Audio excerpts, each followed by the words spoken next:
Sa mga pabor na aking pong naranasan sa nakalipas na panahon.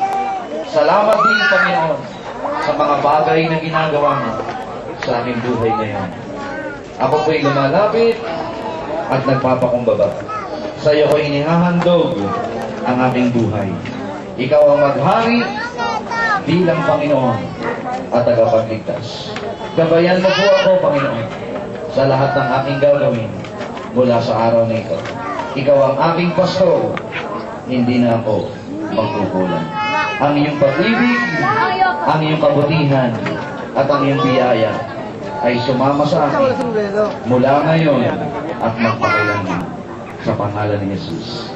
Ako na lang ang pumanalangin, Lord, pagpalayo lahat ng mga bisita ni Josephette na nagpunta rito, makikiselebrate at na sumasama sa panalangin, pasasalamat at pagkilala sa iyo. Continue to bless all of us, oh Father God. At ayan, mga kabutihan ay laging sumaamin ngayon at magpakailanman in Jesus' name. Amen. Palakpakan natin ang Panginoon. Praise God, at tinatawagan natin sa oras na ito. Ako po'y nagpapasalamat sa iyong kabutihan sa aking buhay. Salamat, Panginoon, sa mga biyaya, sa mga pagpapas all the days of your life. Nakikita mo sa bawat pagkilos mo, sa bawat taong kausap mo, sa bawat ginagawa mo, sa bawat desisyon mo, sinasamahan ka ng ating Panginoon. Tayo po sandali ay yumuko at pumikit sa oras na ito.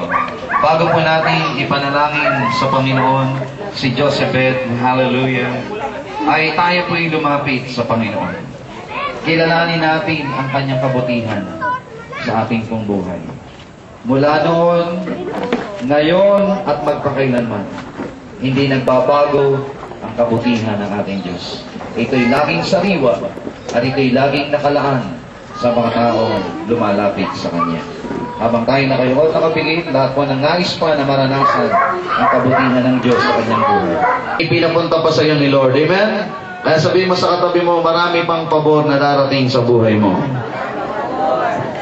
Kapag pinag-usapan naman natin ang kabutihan ng Diyos, ito po'y nangangahulugan ng Kanyang kapangyarihan. Praise God. Sino dito gusto pa niyang maranasan ang kapangyarihan ni Lord? Ang goodness of God, nangangahulugan po ito, mga magulang at kapatid, na mga pagpapala ng Panginoon. Sino dito gusto ng pagpapala ni Lord? Taas ang kamay. Praise God. Alam niyo po ang sabi ng Psalm 23 verse 6? Kapag si Jesus ang ginawa nating pastol, ang sabi ng verse 6, surely goodness and mercy shall follow us all the days of our lives, and we will dwell in the house of the Lord forever. Kapag si Jesus ang talagang pastol ng ating buhay, yung Diyos, marami po tayong pagkukulang, subalit ang Diyos